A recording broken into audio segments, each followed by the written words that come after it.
At napanood po at napakinggan yung lahat sa pamamagitan ng ating istasyon at network. Ang 1 hour and 18 minutes yon, Pastor John at Attorney Maya. 1 hour 18 minutes, hindi ba? Kung tama ba ako? Yep. I think so. Okay? At ang kabuuan po ng report ng ating presidente sa ating Senado, sa ating Kongreso, sa lahat na naroon. Ano po? And iba-iba, of course, ang take ng iba-ibang nakapakinig dyan. But generally, ay sinasabi niyang magsama-sama tayo at ipakita ang ating resilience bilang mga Pilipino. May pag-asa tayo. Hindi ba? Anong palagay mo?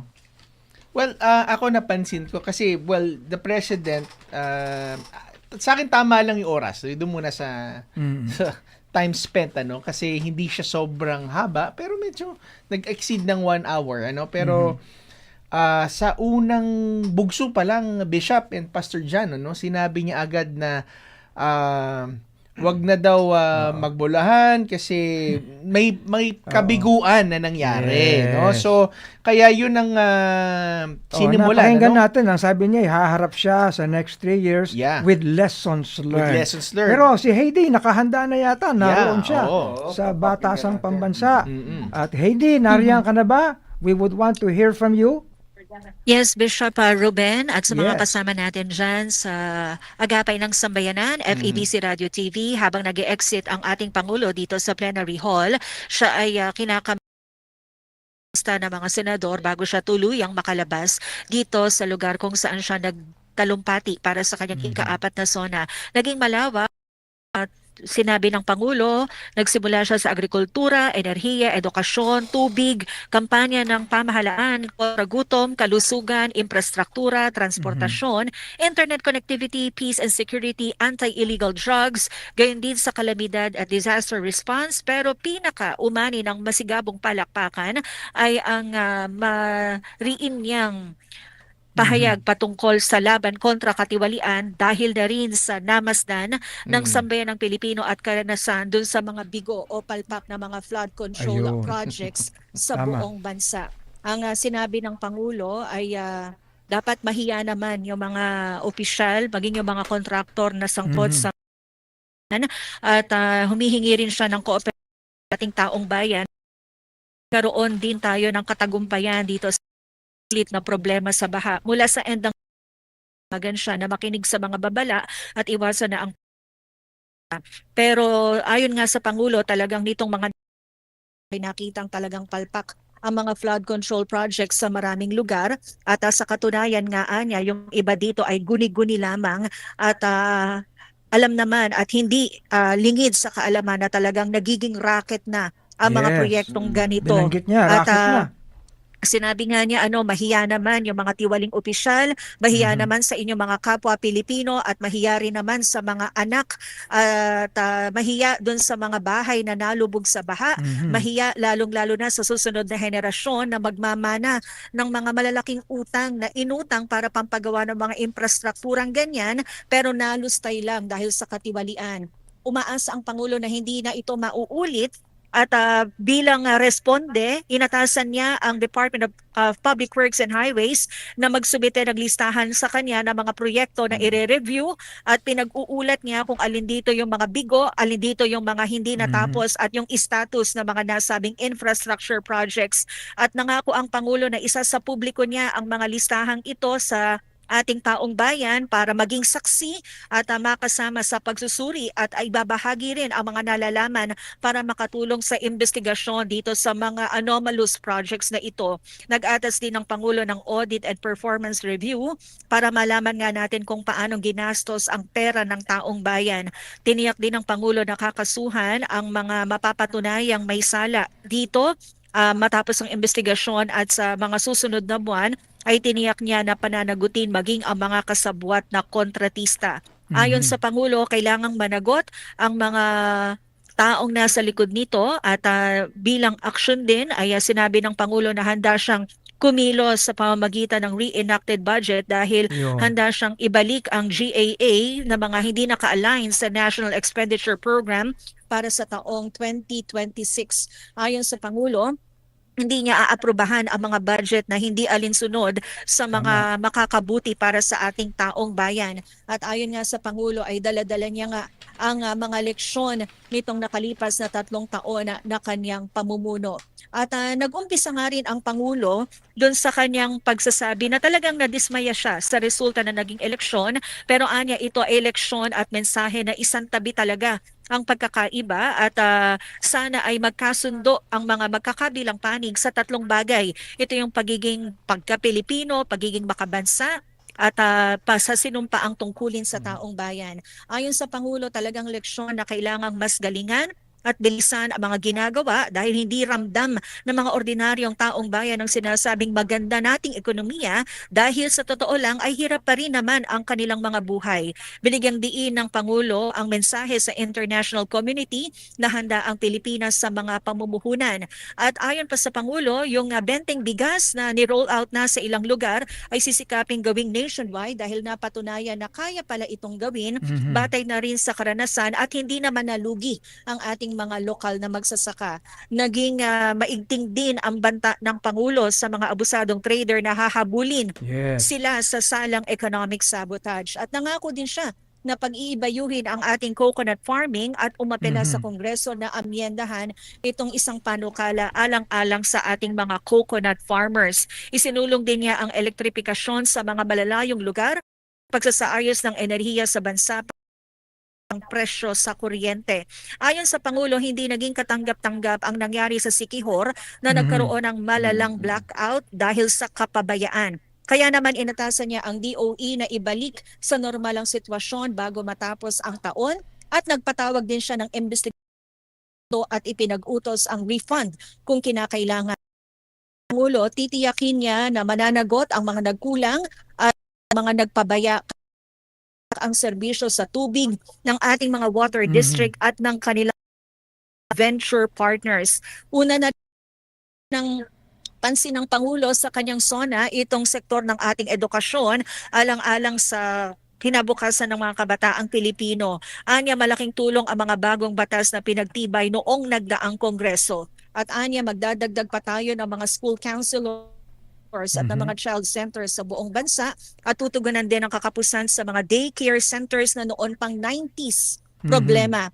At Yes. panawagan din ng Pangulo, hindi dapat na gawing bitin ang klase dahil sa kakapusan ng classroom at nangakong magpapatayo ito ng 40,000 mga silid-aralan sa tulong ng pribadong sektor hanggang matapos ang kanyang termino. Nais din ng Pangulo na magkaroon ng katiyakan na may makukuhang trabaho ang ating mga nagsisipagtapos na kabataan.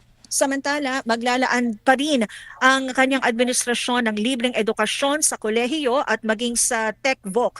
Samantala, 750,000 na mga bahay ang target na maabot ng walang gutong program ng DSWD pagsapit ng 2017 dahil ayon sa Pangulo, kapag walang laman ang tiyan, ay wala ding laman ang isipan. Tama. Kaya magdadagdag pa ng 1 bilyong piso na pondo ang walang gutom program para madagdagan yung mga mabibigyan ng masusustansyang pagkain. Samantala, hinimok din niya ang sambayanan para sa healthy living dahil tumataas ang dami ng mga overweight na mga Pilipino sa edad na 20 pataas. Sisimula na rin ng Philippine Sports Commission na buksan ang mga track and field dito sa Pasig, Maynila at Baguio para ma-encourage na mag-exercise ang ating mga kababayan. Buhos din ang suporta ng Pangulo sa mga palaro at atleta sa bansa at nagbigay-pugay din siya sa mga Pilipinong nagbigay ng karangalan sa bansa. Samantala, pinapatutukan din ng Pangulo ang kalusugan sa pamamagitan ng pagpapalakas ng PhilHealth at pagpaparami ng public hospitals at specialty centers sa buong bansa.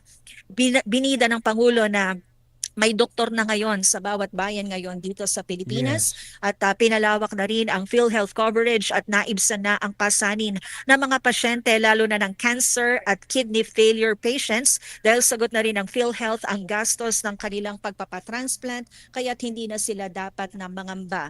Tumanggap din ng malakas na palakpak ang zero billing, zero balance billing kapag ka na-confined sa mga DOH hospitals. Ibig sabihin wala nang babayaran ng ating mga pasyente. At binigyang diin din niya ang development sa sektor ng public transport gaya ng progreso sa MRT dahil nagagamit na ang Dalian trains na natengga ng isang dekada. Ibabalik din niya ang Love Bus at gagawin itong libre kung saan ang pilot testing ay sa Davao at Cebu. May mga tulay din anyang ginagawa para maging mabilis ang biyahe at mapagdurugtong ang mga lugar. Pinababantayan din niya sa Transportation Department at Department of Public Works and Highways na tiyaking matibay at takdang oras ang pagtatapos ng mga pagawaing riles, daan at Tama. tulay sa iba't ibang bahagi ng bansa. Samantala, binigyang diin din ng Pangulo na hindi palalampasin ang katiwalian sa pangangasiwa sa ating mga infrastruktura, kapalpakan sa mga disenyo, at pagkakagawa dahil pinakamahalaga ang kaligtasan. Dapat umanong mataas ang kalidad ng mga natatapos sa oras dahil nakakahinayang na mahal ang tagal ginawa pero ang bilis masira. At sabi pa ng Pangulo, lumawak din ang free Wi-Fi sites sa buong bansa at Yes. prinomote niya ang pag-download ng eGov app para maranasan na mas malapit na ang pamahalaan sa publiko. Bago matapos ang taon, sinabi ng Pangulo na magkakaroon na rin ng koneksyon ng internet ang lahat ng public schools sang-ayon sa pangako ng DICT at DepEd. Ayon din sa Pangulo, dapat tiyakin ng Land Transportation Office na hindi na mauulit ang malakihang backlog sa pagre-release ng mga plaka ng mga sasakyan. At tiniyak din niya ang patuloy na pagpapalakas ng kapasidad ng Armed Forces of the Philippines at PNP alinsunod sa modernisasyon para sa kanilang pagtatanggol sa bansa.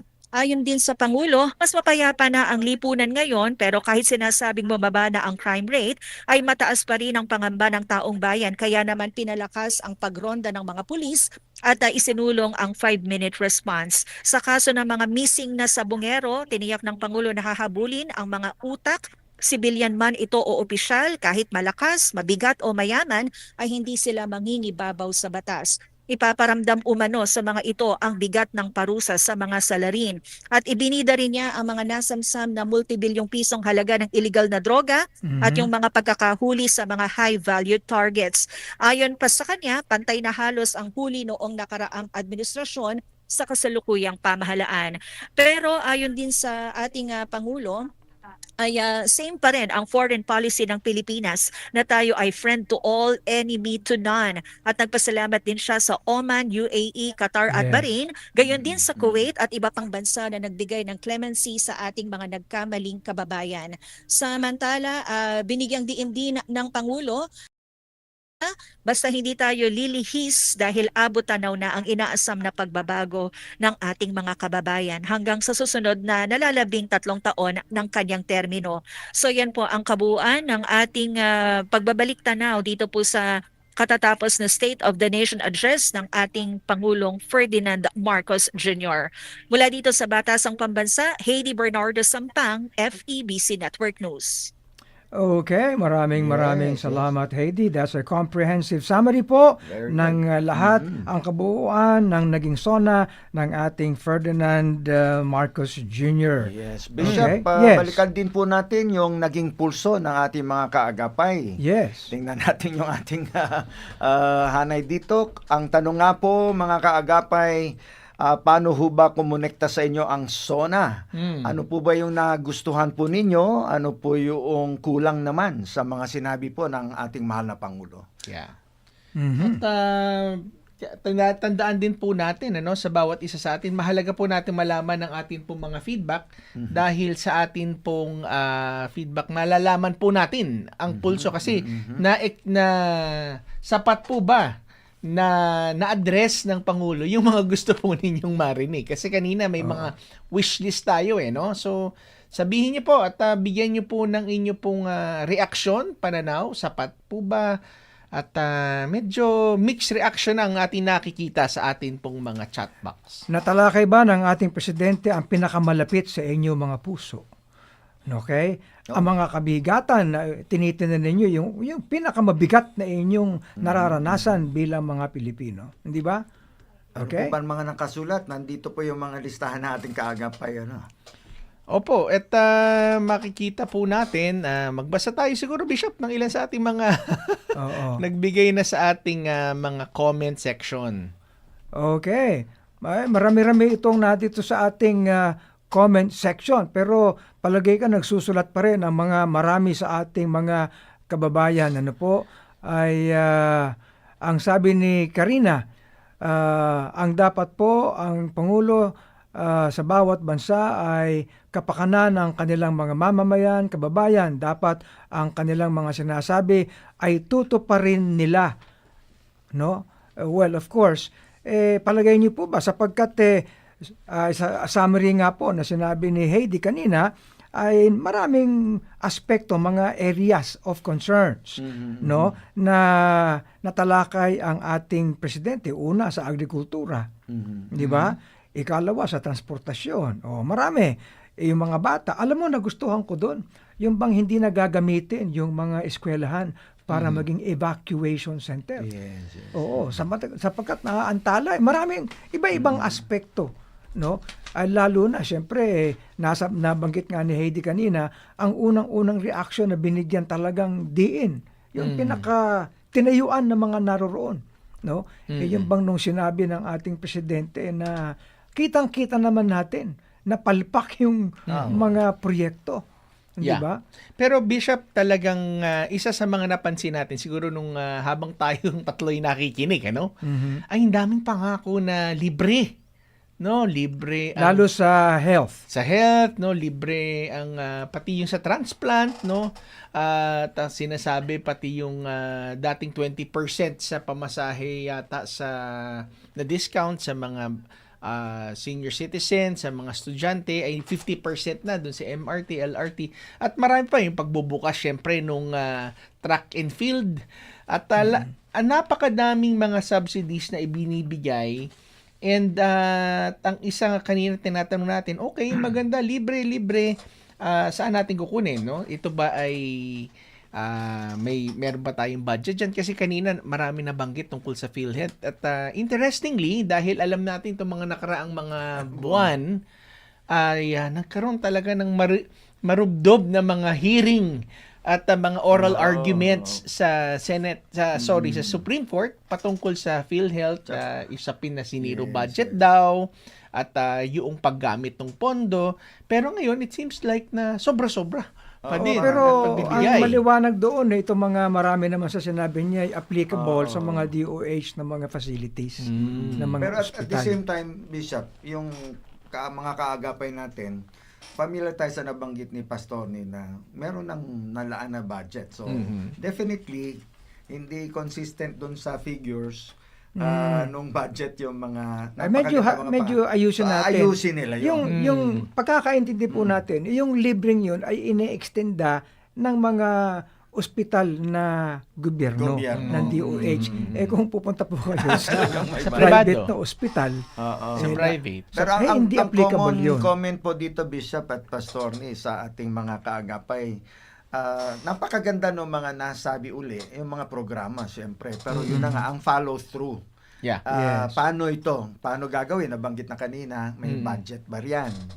But there's a lot of very, very high expectation again. So, syempre, kailangan talaga na ipag-pray natin na ma-implement. Para bang ang dating sa iyo, naglatag siya ng mga mas matayog na ekspektasyon para sa ating mga kababayan. At mapansin natin, Bishop, no, although maganda yung mga pangako, again, parang sinabi na ito gagawin natin. And normally, ang SONA are maraming reports na ganito ginawa natin. Ano? Pero it's actually a mixture na, nagkamali, learning experience, pero ito na gagawin natin. So, sa akin, parang iniisip ko na, okay, so after 3 years, meron tayong mga fresh na pangakong gagawin sa atin. At hopefully, mangyari. Isa yung sinabi dito sa infrastructure, no? Yung Guadalupe Bridge, medyo matagal na. Excited ako dyan kasi Mediator lane muna. Mediator Bridge, no? At hindi papayag ang ating Pangulo na matatapos na ang kanyang termino na hindi mangyayari, no? At At pero parang hindi nabanggit yata yung, ewan ko, nabanggit ba yung sa EDSA? Hindi nabanggit yun. So, tingnan natin. Pero teka muna, ayusin muna natin yung talakayan natin dito. Ang unang concern nyo kasi, yung health eh. Ikaw, Pastor Jan, ang unang concern mo, yung health eh. Kaya iba ang dating sa iyo eh. Yes. Okay. Ikaw, Atty. Maya, Sa akin yung wala kang nabanggit ko problema kanina- sa health eh. Meron, hindi, sa health, ay yung napanggit ko nga, Bishop, kanina, yung usapin sa PhilHealth. Kasi Oo. nasabi nga ng isang incumbent na Supreme Court Justice na si Associate Justice Joe Lopez, no, si Joseph Lopez, na nung siya daw ay nagpa-treatment para sa kanyang cancer, no, 7 million yata during nung what they call this, nung oral arguments, 50,000 daw ang sinagot. At siya daw ay nasa government na, nagsimula siyang konsehal, nagsimula siyang city prosecutor, naging justice ng Court of Appeals at Supreme Court. Ganun daw ho ang kanyang lamang ang siyang nasagot sa kanya. So, kaya very interesting, Bishop, no, ang mangyayari dito sa ating sinasabi patungkol sa universal healthcare coverage natin. Pero maganda sa usapan natin, Bishop, kanina na ito ay effort po, hindi lamang ng isang tao, no? Paalala po sa taong bayan, sa mga kaagapay, na we are not too focused na binibigyan din ni Bishop kanina on a personality, no? Sa ating larangan ng politika, talagang dapat tama yung ating pananaw. Sa akin personally rin, ito po ay yung kombinasyon ng teamwork po ng lahat po ng branches of government, no? So, the president definitely on his own cannot do it. But his administration, yun dapat po natin isipin, that will really affect from Malacanang, lahat po hanggang bawat barangay, hearing it, and you have to accept the challenge and give the necessary sa ating mga Christians, not only prayers, no, but for those in office, the necessary support, no. So united we stand, and we have the chance to fulfill this. But to left alone, divided pa rin dito. Kung nagko-comment po tayo lahat, no, mga kaagapay, meron sigurong positive o negative, pero ang panawagan din po namin, kailangan talaga tayo matuto na pagyamanin pa, pagandahin pa yung pagkakaisa natin bilang isang bansa. Bishop, may nabanggit din, tsaka Pastor John, nabanggit ni Pangulo kanina, yung pagpapadali ng pagkuha ng assistance. So, ganda yun, ano? Kasi ngayon ay isa sa magandang proyekto talaga is yung tong e-government super application, no? Yung super app. Sinasabi na ngayon daw, hindi ka na pupunta kung saan-saan. In fact, hindi mo na kailangang pumunta lang doon sa ospital, pero via online lang daw, pwede ka na daw mag-apply. No? Doon sa automation ng e-government app, medical assistance, no? Nabanggit kanina ni Sister Heidi, yung zero balance billing, etc. Kaya siguro, isa tong insentibo na subukan ng mga taong bayan na mag-download siguro na tong e-government app. Ito po'y bukas na mga app stores, no? And isa po rin dito makikita natin, Bishop, kung hindi mo pa nakukuha yung national ID, makukuha mo na rin dyan automatically sa e-gov app. So, titingnan natin ito, no? Kasi naalala natin nung nakaraang administrasyon ay yung malasakit centers ay naririyan. Pero ito, kung magagawa mong online at mas mabilis, hari na what by God's grace ay ito ay mas lalong makatulong sa ating taong bayan. At hindi rin maabuso, no? Hindi maging palakasan lamang. But it would necessitate, Bishop at saka attorney, yung ang taong bayan, yung sa larangan po, when you talk about e-commerce, all of this, gaano ba ang percentage-wise, population-wise, sa mga nangangailangan ng serbisyo, how educated are they or how literate are they when it comes to this level of governance, no? Parang maraming orientation at katuruan na kailangan magaganap para tumakbo ito kasi pangmasa But there are a few talagang sanay na sa online. Sa pakikinig nyo ng lahat ng tinalakay niya, do you actually feel that the President knows what's happening sa ating mga iba't ibang sektor, iba't ibang lugar sa ating bayan? Marami siyang tinalakay, no? Ibig sabihin, naaabot pa talaga ang buong bansa. No? But definitely, I would like to assume, Bishop, because he's the President, if everybody does his job, they keep the leader informed from the barangay up to. Kasi he cannot be everywhere, di ba? Yes. But he has to be informed and updated. So yung ano na yan, ang tanong how faithful, how consistent, how diligent ba ang mga nasa ibaba na under his admin to update him. And then ito rin kasi our president would rely on their reports, on the validity, yung integrity ng reports. So, kailangan talaga maganda yung transparency at credibility ng report. Mahirap po kasi na minsan, nakakarinig po ako, ito concrete na mga projects, yung fina-fund na sinasabi, release the money, tapos na, on paper tapos na. At nare-report, ito, tapos na, bayaran nyo na. Pero, the best way to do it, you do an ocular. Asan ba to? Ano ba dapat itayo according to paper? And then they found out, iba yung nakita mo doon sa na-report. Ang layo. Ayun. Yun ang mahirap, Bishop. Yung... Tama yun, no? I agree kay Pastor Jan na yung reporting at yung pagkuha ng pulso ng mga tao, bagamat isa sa mga bagay na mapapansin natin dito, Bishop, yung mga failure na sinasabi yung flood control. Kasi last year ba, 2 years ago, binibida ng Pangulo ang mga flood control programs Pero ngayon, sabihin natin na marami palang ghost project. Parang, if I'm not mistaken, yun ang binabanggit. So, ang question, it did not happen during the past administration, previous administrations. Dahil kinuha niyang report the past 3 years. The past 3 years. So, kumbaga, may pag-amin na ito yung nangyari under his watch. Pero handa siyang panagutin. It's promising na pananagutin yung mga bagay na nangyari during the past 3 years. Pero nangyari na ang bagyo 'di ba? At umabot na ang flooding. So masaya tayo na rinuwat ito yung ma-address. Subalit ano pa nga ba nangyari na, no? So pero ang isa sa nakikita ko to Bishop, no? Silent talaga si Pangulo doon sa mga highly political issues concerning sa dating administrasyon, hindi wala masyadong nabanggit, lalong-lalo na sa impeachment, sa Supreme Court decision ngayon about sa I think that should be expected. Yeah. So dahil of all times, yes. It would not be during this time na i-highlight yung mga bagay na yon. Kaya ang in-offer niya ngayon, most of which solutions to what he has seen to be problematic na mga areas. Kaya lessons learned yung sinabi. Lessons learned. At pero at the same time, Bishop, wala rin talagang yun sinabi natin yung mga sabi natin na highly electric mga issues. Kasi sabi nga nila, if you touch any highly electric issues, you expect na walang panalo minsan. Walang panalo kapag ikaw ay you start to discuss about these things. Pero I think ito ilan sa mga bagay na nasa isipan din ng mga taong bayan. So we are hoping that the president would really answer ang mga bagay na ito. Tatanungin ko kayo, kung kayo yung mga congressman, kung kayo nasa legislatura, syempre ang tinatalakay niya rito the things that should be addressed by the whole government muna. Ano ang magiging take nyo dito?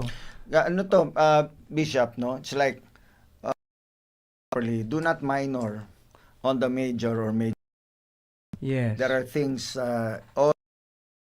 of value, but there are priorities of greater value. And sa SONA mismo, it's the state of the nation. So buong Pilipinas, covered na kaagad. So you have to think about the whole country. Everybody. Yes. And there are not only a number of needs. I'll pick up from what you're saying. Kasi ako, I believe that we cannot have government na walang politics. Yes. Pero ang ayaw ko yung politics na personal. Yes. Kung politics ng parties at institutions, okay yun. At yun ang kailangan natin. And of course, halimbawa, ang House of Reps natin ay iba-ibang pinanggagalingan ng mga parties and everything. And now, the President is saying we need to address this. Ito ang ating kalalagyan. Exactly. Ito na ang new normal. Pagdating sa mga disasters, mga typhoons and everything, baka mayroong 12 pang dumating hanggang dulo ng taon na ito. So what is to be done? Ibig sabihin, if kung kayong dalawa nakaupo at nakikinig kayo, hindi lang kayo papalakpak, but you will actually have to go beyond Yes. party lines. Bishop, I remember in sa Philippians chapter 2, Yes. demonstrated by our Lord Jesus, no? Yes. Sabi niya, let this mind be in you, na kay Kristo Jesus. And that is, Oo. you have to learn not only to think of your own interests, but the interests of others. Ayun. Diba? So yun yung pagka ang Pilipinas, we do not exist for one person, for a personality. We exist for, it's the welfare of all the nation. So yung, Yes. on the level of political parties, may advocacy yan eh. Correct. You live for a cause. The welfare of everybody, of the whole nation. Kaya noon pa napapakinggan Kasi ko ito sa ang inyo. take ko nito, no? The President has laid down the realities that we face right now. Mm. Okay? These are the realities. At may pag-asa tayo. Pero paano yung pag-asa natin? Di ba? Yung mga pinangako niya in terms of health, no, and everything, well, napag-uusapan yun. Budget lang naman yun. No? Pero what I'm saying is this. These are the realities that we should face. Paano natin gagawin ito? Yes. Yeah. Maganda yung term po Diba? ninyo, Bishop, natin eh. Hindi Natin. paano ko gagawin. Oo. Di ba sa Ecclesiastes, no? Oo. Two are better than one. Yung Oo. productivity-wise. Kaya ang mga kaagapay, itong dinidiscuss natin, let's not just focus on the President and what he said, but on his administration. And then, it cannot be done without the support of everyone, of all the branches. Tulungan yan eh. Di ba? Kaya, okay, it's good to make a comment. Be transparent, be honest, and be accurate in your assessment. There will be like pros and cons, negative or positive. But overall, at the end of the day, let's synthesize. Let's get the strengths and put them all together. So, instead na mag-fluctuate yung ating progress, yung tulungan ng bayan, kasi ang mga Pilipino magagaling matatalino Kaysa sa magpagalingan tayo, di collaboration na, sama-sama na natin yung strengths. That's going beyond self, like thinking of ano ba ang mas importanteng interest, Yeah. di ba? Like, we're talking Yeah. about halimbawa yung mga disasters ngayon. Yes, yes. Local government magdedeklara ng state of calamity. Mm. Well, ano nga asahan nila but the national government? Yes. So ibig sabihin, the national government now should be ready to address this. So naroon yung panawagan ng presidente. Hindi lang sa bagay ng infrastruktura, nangyari na Nag-fail ng infrastruktura, what do we need to do? In the face of a calamity, no? State of calamity ng isang, ang dami niyan. Dyan papasok po yung pababayaan mo na lang ba? We'll just rely on our resilience na tawag. Ay ano na lang yon. Well, Ano doon? ang Pastor? iniisip po dyan, no? Kasi nga sinabi nga sa isang pag-aaral, Bishop and Pastor John, I think 2024 lumabas that the Philippines is the most riskiest nation to live in, no? Doon sa isang study.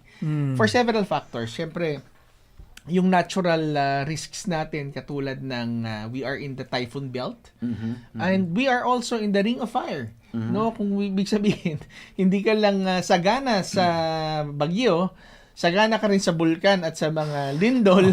So, and also at the same time, yung sinasabi nila, ang kanilang nakikita dyan is yung infrastruktura natin, gaano tayo kahanda infrastructure, both soft infrastructure, systems natin, and yung political volatility daw natin, Bishop. So, Pag pinagsama-sama pag pinagsama-sama mo lahat yan, sinasabi ang Pilipinas ay isa sa pinaka-riskiest, no? Pero meron din ako nabasa kasi na isang study nila na sinasabi na dito sa risk prone ang Pilipinas ay maaaring maging oportunidad raw yan na para maging source din ng economic engine natin. Ibig sabihin, pag tayo natuto na kung paano sumagupa sa mga bagyo at manindigan sa gitna ng mga matitinding mga earthquake, pwede rin natin maituro ang ating mga kaalaman at tayo manguna pa sa buong mundo on how the disaster preparedness and disaster response na tinatawag. Pero Bishop, ang ilan sa mga senador natin kasi, no, ay napuna ko rin, no, sa isang banda. Maraming nagsasalita, bago pa pumasok ang SONA, they are hoping na magsalita ang presidente na ang total ban ng online gambling. katulad ng sinabi daw niya doon sa Pogo nung nakaraang taon. Ayun. Ano? Binitaw Alam niya mo, yan, actually, binitaw niya. inaasahan ko yun. So- Wala nang online gambling. Paliwanag ko lang, no? Kasi iba kasi yung Pogo sa online gambling. Oh. Bagamat ang Pogo ay online gambling din siya, pero yung Pogo is Philippine Offshore Gambling. Ibig sabihin, ang bangka na dito sa Pilipinas, pero ang tumataya nasa ibang bansa. Ano? Kaya offshore gambling. Yes, yes. Pero ang online gambling dito, na ang Pilipino ang siyang tumataya. So, ang isa sa mga katanungan niya diyan is, handa ba tayo na sabihin iban ang online gambling dito sa Pilipinas? So, isa pa yan sa ating dapat tingnan kasi sa aking palagay, kung ibaban mo ang gambling, ang maliit na gambling, bakit may yung malalaking gambling, hindi mo? Yun, malaking usapin yan, ano? If gambling is wrong, immoral, it's damaging, then the small and the big should still be banned. And pero puna natin, Bishop and the Pastor John, medyo siguro to be addressed siguro sa susunod na mga panahon yang patungkol sa gambling. Pero may binanggit, no, ang Pangulo doon sa kanyang napahapyawan yung patungkol sa investigasyon diyan sa illegal gambling, particularly ewan ko kung nabanggit niya mismo yung sa sabong na nangyari, Yes, ano, sa nabanggit. mga sabongero, pero pinangako niya na pananagutin ang mga taong involved diyan. And harinawat po talaga, by God's grace, ay matuntun po natin ang mga tao pong responsable diyan. Oo. Yan po ang parating na lang paulit-ulit, hinihintay ng taong bayan. There are a lot of plans, good plans, and then promises, good promises actually. Parati ang kapalpakan na dun sa dulo, yung pagtupad. O ayan, ang tagal na, wala pa rin. So, ang talagang prayer, ang challenge is, let's remind leadership, let's remind the government, and tayo, as Christians, we don't only pray, but we ourselves, we have to really have that kind of mindset na paano natin ma-encourage yung fulfillment of the plan. Na ano ko yung mga promise keepers, no? Ang mga ama ng tahanan, di po ba? Attorney and Bishop, na alagaan mo ang pamilya mo, right? And then, syempre, ama ng ating presidente, yun yung talagang prayer natin na same principle. If you're faithful in little, you'll be faithful in much. It's basically a character thing for us. Ugali yun. Kung totoo ka na maalaga at tapat at talagang masikaso sa pamilya mo, bigyan ka ng dagdag, kaya mo yun sa buong bansa. Tama. So, kailangan talaga ng integridad dito. Actually, maganda, John, sa akin kanina, ang aking nagustuhan din at kanina umaga kasi sa earlier program na kung saan kasama ko si Pastora Eric, ano, napag-usapan niyang tungkol sa agrikultura, no? And alam natin ang Pangulo talaga from the very beginning, siya talagang umupo na department secretary alongside ng pagiging presidente niya sa aspeto ng agrikultura. At nabanggit niya doon yung pamumuhunan sa agrikultura, Bishop, no? Kasi isa yun sa mahalaga, ang merong word ngayon na ginagamit, yung agripreneur na tinatawag. Yes, Agripreneurship, no? Kasi ngayon, pag sinabi ikaw ay magsasaka, ikaw ay mangingisda, ikaw ay nasa laylayan talaga ng society, kayo daw yung may hirap. Pero not so, kasi yung mga anak ng mga mangingisda, anak ng mga magsasaka, ay dapat i-encourage natin na, uy, kung gusto mo mag-business, ikaw maging isang agripreneur. At nabanggit nga doon kanina, dapat i-encourage daw natin mamuhunan sa agrikultura, at ang isa sa mga bagay na ginagawa raw ng Department of Agriculture ay yung incorporation ng art na mga pamamaraan ng kultura. Kasi nga naman, Pastor and Bishop, kapag ka medyo high-tech na ng kaunti at scientific ang iyong ginagamit, ay hindi na ganun kahirap ang pamamaraan ng iyong pagtatanim, at hindi lamang 'yan. Napakaraming aspeto ng agrikultura, no, na tumutulong sa mga ating mga magsasaka, katulad syempre yung pagbebenta, yung storage niyang mga 'yan. Yes, So there's so many things na pwedeng pagpuhunanan, at sinabi ng ating Pangulo kanina na ang mga small businessmen at turuan mamuhunan ang mga kabataan daw sa agrikultura. That Ang was, ganda niyan. Attorney, yung binanggit ni Presidente kanina, naulit na last napakinggan ko yung SONA last time.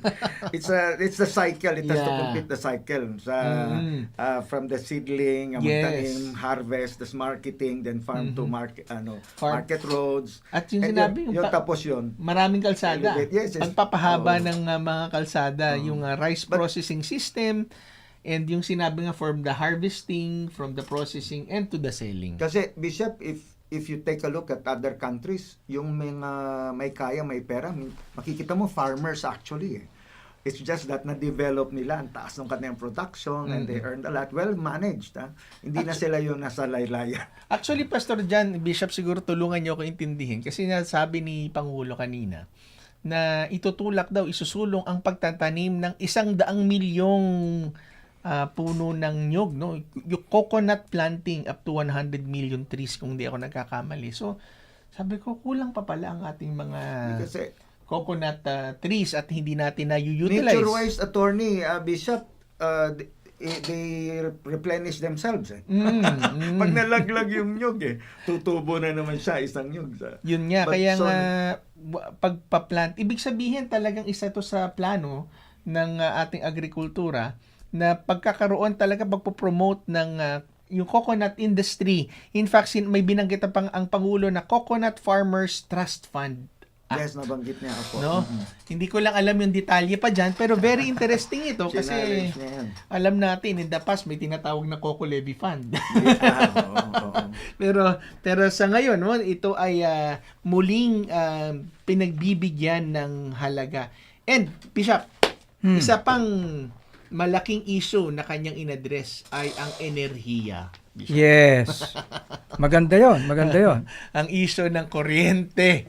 At medyo diniinan niya yung usapin diyan sa Siquijor.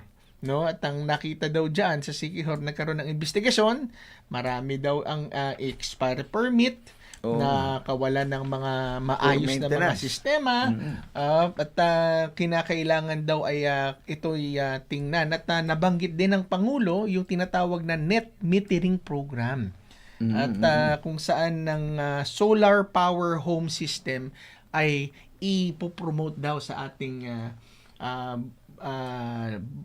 buong bansa ngayon. Ibig sabihin, medyo magre-renewable energy tayo Yes, sa, yes, yes. sa iba't ibang mga lugar. Tinitingnan daw ng ibig sabihin, Pastor, Bishop, tinitingnan ng ating Pangulo at ng Department of Energy ang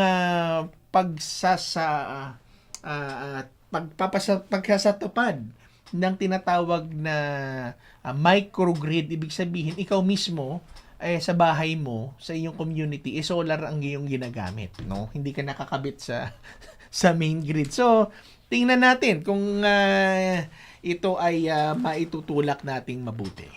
Nabanggit na yan eh. Oo, so parang action. It's a follow through. Narinig ko na kasi. But I hope ma-set up po yan. Kasi yan po ang direction ngayon po, Bishop, na mga options like you buy your own, you invest big money on, no? For your solar panels and all. Ang iba naman rental.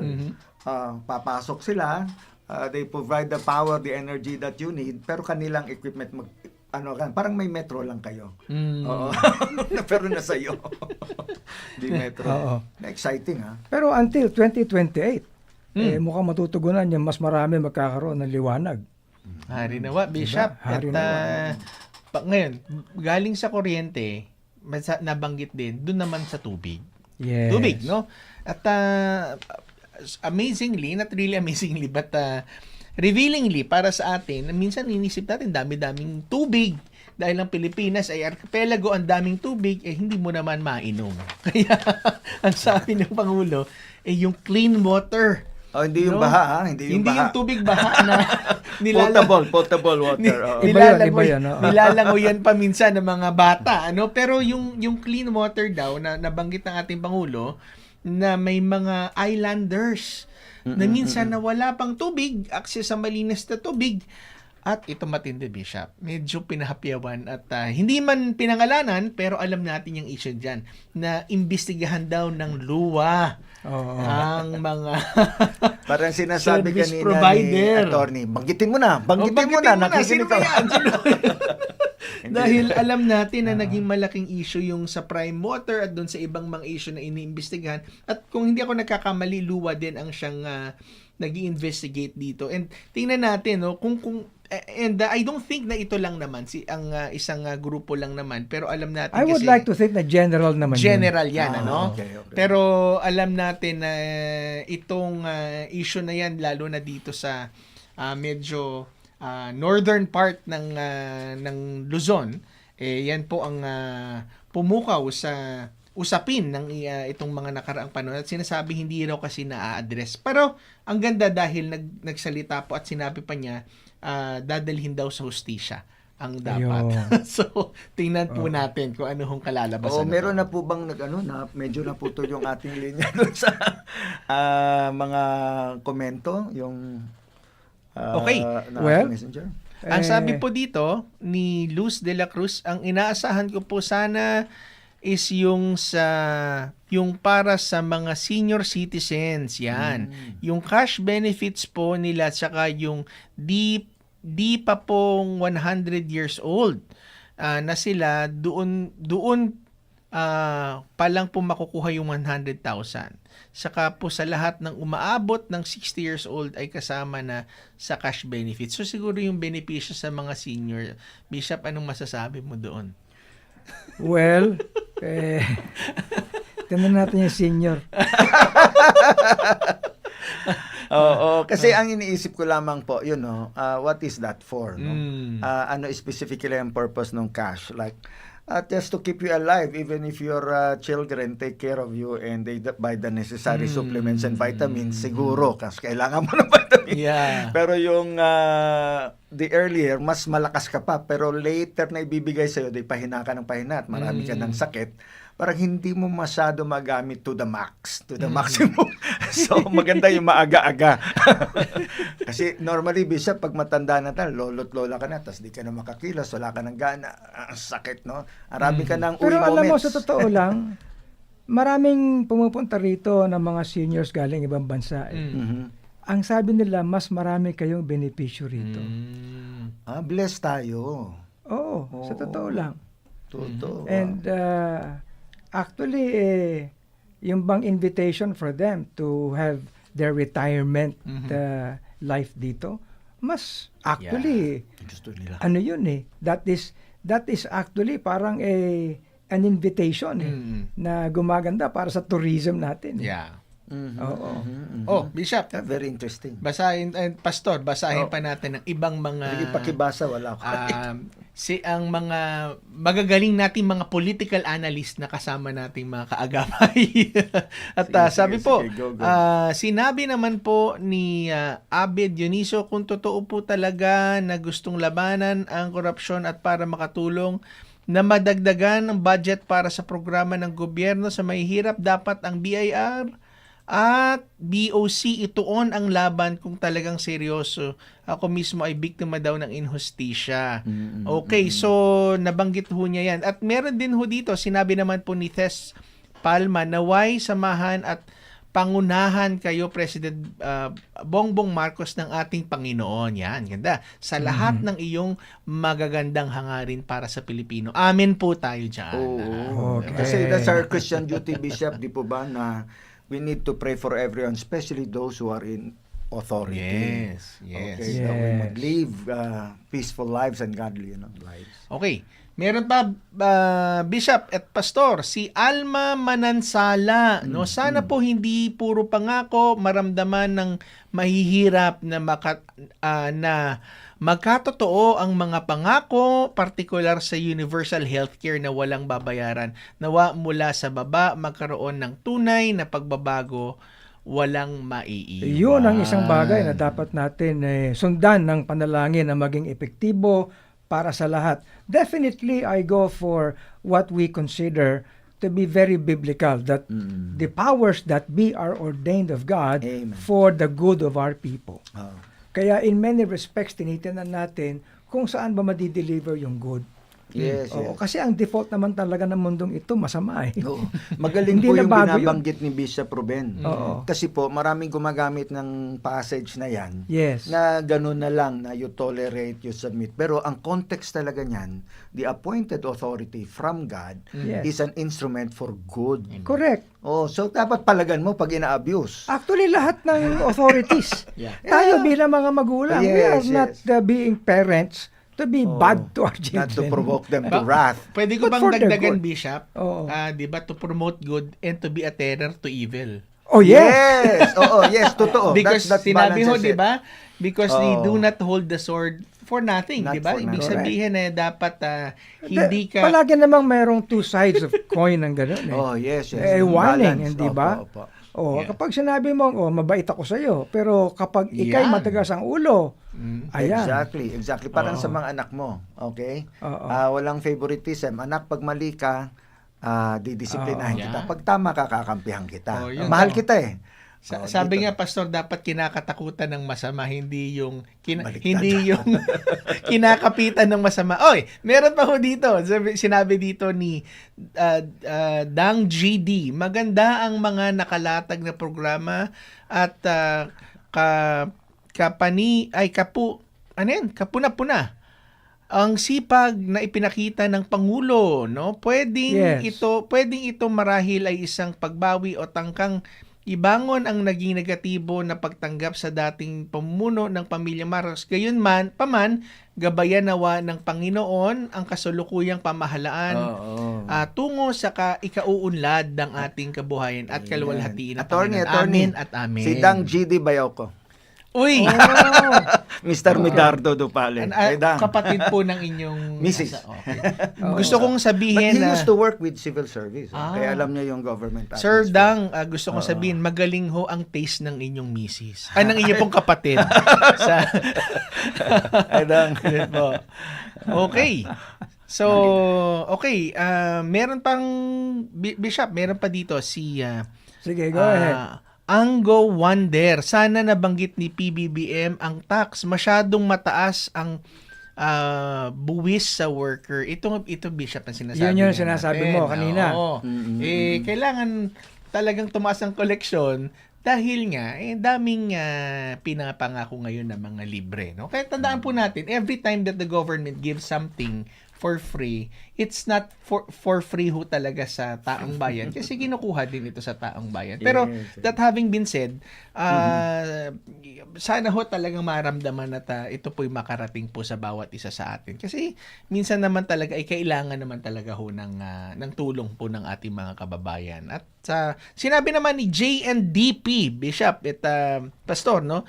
Sa sama-samang panalangin, lahat ay kakamtin. Wow. Ayun. Totoo yan. Totoo. Very maganda. good. Napakaganda ng may Panginoon. Kinakailangan ng isa pang mananalangin muna, yung nanalangin doon sa loob nung batasang pambansa. Oh.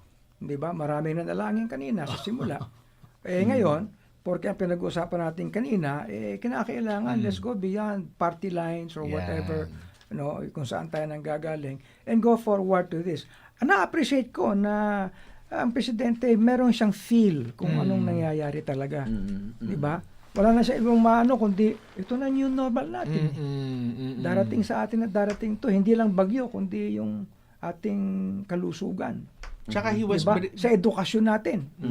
Tsaka Bishop, he was really brave and humble enough to say, okay, nagkamali tayo, reset tayo. I mean, it's for whatever it's worth, anuman ang pananaw mo sa ating Pangulo, pro ka, against, pero masasabi natin ito. That's the no? start on how to improve. That's the start no how to improve. Pag-acknowledge At saludo po tayo at yan po ang kanya pong demeanor para sa atin. At nawa, sabi nga ng ating mga kaagapay dito sa ating balitaktakan na ito ay kasihan nawa ng Panginoon ang mabubuting hangarin ng atin hong. Ang dagdag ko, attorney, doon sa binabanggit po ninyo, I can sense sa Bishop, attorney, ang ating mahal na Pangulo ay may kahandaan na makinig sa taong bayan. Oo. That's very important. It's so hard sa Ecclesiastes na hari nga siya. Mas mabuti pa yung bata na nakikinig kaysa sa hari na matigas ang ulo at tayo na makinig. Pero Exactly. leaders, if we are still teachable because we're not perfect, we really improve. But Yeah. paano ka naman mag-improve kung tingin mo wala ka namang mali? Yeah. Pero Aminin mo muna. kasama dyan, Pastor John and Bishop, is yung kanyang pangako na, marami siyang pangako na lalabanan. No? Isa dito, sinasabi nga yung corruption sa infrastructure, yung sa tinatawag natin sa flood control, at yung sinasabi kanina na yung reenactment budget. Sabi kumaka, in short, How will that papayag affect, na ako na how will mag-reenact. that affect the promises ng mga libre kung reenacted? Diba? Well, yun, Bishop, isa yan. Ano? Kasi kung reenacted budget, ibig sabihin ko ano ang budget allocation last year, yun din ang Yun din. budget allocation this year. Ano po? So, kumbaga, kung wala sa budget at yung bagamat ipinangako ng Pangulo yan doon sa kanya pong speech, pero kung wala naman doon sa budget, hindi ho yan mapupunuan ng budget. Magkakasyahin mo talaga yung reenacted You're budget. saying he foresees a problem kasi tatalakayin na ang budget eh. Well, actually, Bishop, ang key point doon sa nabanggit ng ating Pangulo is yung tinatawag na NEP na kanina, no? Yung National Expenditure Program. Kasi sa ating mga kaagapay, yung National Expenditure Program po kasi, ito po yung budget proposal na isinusumiti ng executive branch ng government through the Department of Budget and Management. Doon po isinusumiti po yan doon po sa Kongreso, no, na kung saan na binubusisi naman po ng atin pong mga congressman kung ito po bang NEP. So ibig sabihin, kung wala ho doon sa NEP ay hindi po nila pwedeng gawa ng budget. Ibig sabihin, magpo-propose po ang executive branch, pwede po nila itong dagdagan, pwede po nila itong bawasan kung kinakailangan at ilipat po dun sa iba, pero they cannot actually go beyond it. Ang sinasabi ng ating Pangulo ay kinakailangan fully aligned ang National Yes, Expenditure Program correct. kasi ho dumarating minsan ang pagkakataon itong nakaraang budget, one of the stern criticism, nagpropose na nga ang executive branch, parang nung paglabas ho ng budget, parang disfigured na at hindi na ho aligned doon sa original po na sinumiti po nila. Ito yung actually, tanong ni Telma, mahalaga po na lagi pong, hindi lang yon. Ito yung tanong nito ni Pastor Berchan, Bishop, ang sabi niya dito, maganda po ang mga pangako ni PBBM. Sa palagay niyo po ba mayroong realidad na magagawa at mangyayari? O hindi po mangyayari yun kung walang budget. Correct. Tama, Anong no? nauna, budget o program? Hindi, ito nga Program yung muna. nilalatag niya. Ito ang sitwasyon natin ngayon. This is the state of our nation because of these Yes. disasters that we have. Okay? At ito ang kinakailangan natin gawin. Yes. Bishop, ako ang sagot ko dyan, political will. Kasi mahalaga yan eh. Kahit budgetan mo yan, kung ipapark naman may tinatawag na executive impoundment, na nandyan ang budget, hindi ko gastusin kasi mabagal ang kilos, at maraming tatamaang kaalyado. Yan ang gusto kong malaman, ano? Kasi tingnan ho natin, ano, kapag ka lumabas na po yung sinasabi kaninang ng ating Pangulo na Regional Management Committee na DPWH, lumabas po ang report doon sa flood control. Ipapublish lahat. Lahat talaga dapat i-publish, walang Ayun. pilihan. Correct. Wala hong pilihan. At the same time, gayon din kung meron hong mga nakikiusap na kaalyado malapit, talagang kailangan manindigan ng ating Pangulo dyan. Sorry Pero pasensyahan he does tayo. not only refer to national projects, pati local bang mga proyekto. Ay, kasama po yan, Bishop. Kasama. Pero mukhang ang binanggit niya kasi dito kanina, Pastor, no, yung DPWH ang kanya inatasan na magrebisa at alamin, no, kung ang mga proyekto ito talaga ay may pinuntahang mga flood projects. So it looks like these are the nationally funded projects po natin, no, sa mga local officials. And ang mapunto ko nga dito, Bishop, pag lumabas ang report, no, ay walang kakampi, walang kalaban, walang Yes. talagang dapat ho ito ilabas. Talagang doon ho magkakasubukan. At hopefully sa darating ho mga Maaksyonan panahon, ito. maaksyonan po yan. And Kakapakinig ko lang maganda. attorney, I think just last night or the other night, kay Pinky Webb, interview niya si Palafox, yung urban planner. Yan, no? oo. Sabi niya, he was asked, he's about 75 years old, Yes. ang tagal na. Itong Metro Manila flood, sabi matagal nang may solusyon yan. Ano nangyari? Ang pagkakasala ng leadership ay yung omission.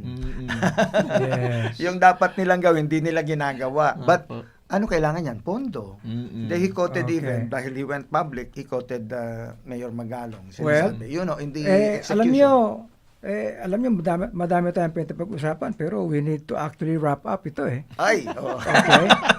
Ang magandang wrap up dito, ang sinasabi sa 1 Timothy chapter 2. Amen. Ito'y exhortation that first Okay, of all, go. supplications, Amen. prayers, intercessions, giving of thanks be made for all men. All men.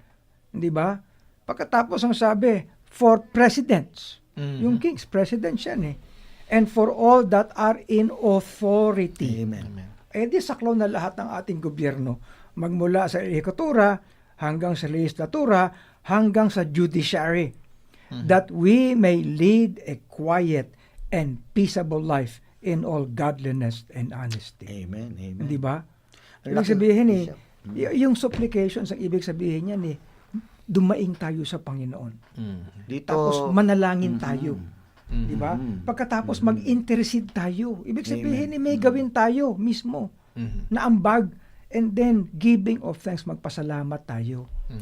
so nakikita, Bishop, sa sinasabi niyo from the Word of God, may pag-asa po talaga, kabayan. Yes. Kaagapay ang Pilipinas. Kahit ano ang problema at hirap na hirap tayo, sa binanggit po ni Bishop, quoting that, ang pag-asa natin nasa Diyos. Yes. Ang ministry ng Filipino believer in Christ, more than just commenting or posting sa Facebook, social media, is to pray. Correct. Specifically. Apektado tayo ng poor Well, governance. actually, Pastor John, we do not need only to ask the Lord to Yes. do something, to intervene.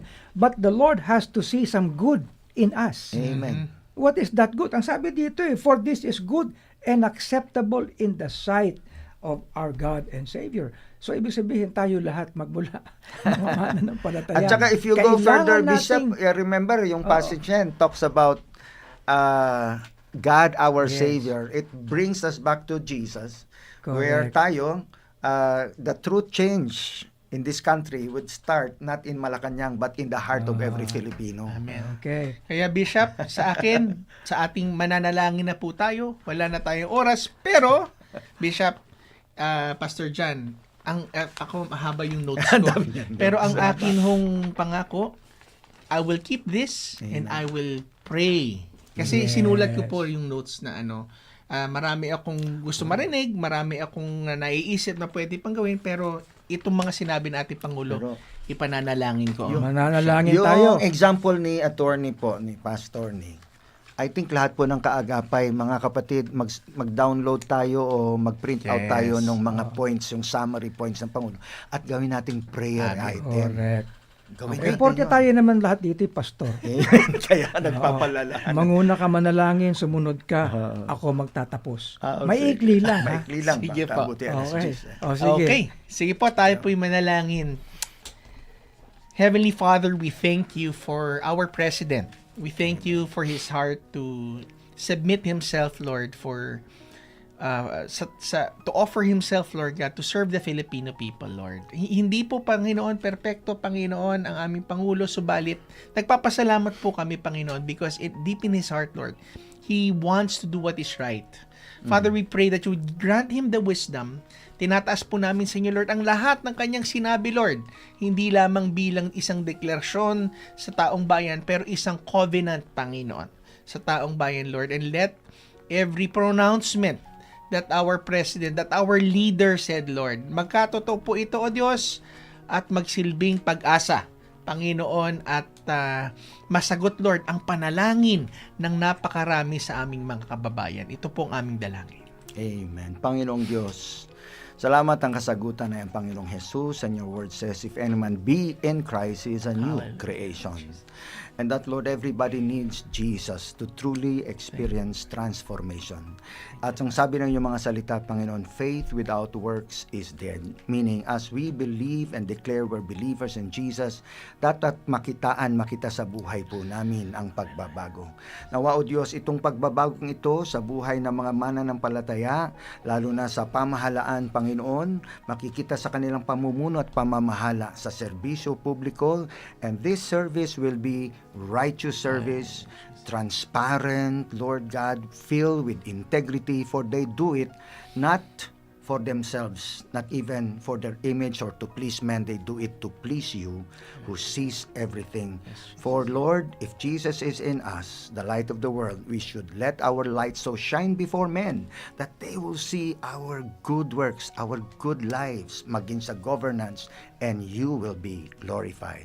In Jesus' name we pray. Amen. Dakilang Diyos, maraming salamat po sa pagkakataon na kami maging bahagi, Panginoon, ng broadcast na ito magmula sa 702 DZAS. Salamat po sa aming Presidente at sa lahat ng kaganapan sa araw na ito with the SONA, Heavenly Father. But Lord, as your people, nangunguna po kami na yung mga anak na may pananampalataya kay Kristo. Amen. Lord, in your grace, help us, dear God. Equip us, Heavenly Father. Give us the sufficiency of your grace upang una ay makaganap kami ng mga bagay na kalugod-lugod sa iyo. At ang lahat ng kalooban mo ay iyong gaganapin sa aming sarili at sa aming kapaligiran at sa aming bayan. Dakilang Diyos, patuloy kami dumadalangin sa kabuuan ng aming gobyerno, Panginoon, at sa kabuuan ng sambayan ng Pilipino. Amen. At mga simbahan na kumikilala kay Kristo bilang Panginoon at tagapagligtas. Maraming salamat po, O Diyos, purihin ang iyong pangalan sa pangalan ni Kristo Jesus. Amen. Amen and amen. Amen. Okay, salamat sa lahat ng ating naging panauhin, mula sa lahat ng nag-participate. At maraming salamat din po sa aking mga napakagwapong mga kasamahan. Pinakagwapo ka. Maraming salamat din sa ating mga kaagapay, sa inyo pong pagsama sa amin, sa pakikinig, panonood, at sa inyong mga komento. Pasensya na, hindi lahat po nabanggit at opinion. God bless po, mga kapatid. At iyan ang ating special na broadcast para sa ika-4 na SONA ng ating Pangulong Presidente Ferdinand R. Marcos Jr. mula sa buong pangkat ng 702 DZAS FEBC Radio TV sa pangunguna nila Joe Cabrera Alabastro at Eileen Valdez, sa buong staff ng 702 DZAS at sa Radio TV, maging sa iba't ibang himpilan ng FEBC Radio. Maraming salamat po sa inyong lahat. Kami po ang inyong nakasama, Bishop Ruben Abante. Pastor John Castillo po. At ako pa rin po si Attorney Jeremiah Belica para sa Pilipinas ngayon 2025, ika-4 na SONA ng ating Pangulong Ferdinand R. Marcos Jr. Marami pong salamat. At nagsasabi na pinagpapala ng Diyos ang bayan na kinikilala na siya ang Panginoon. God bless po, God bless. everyone.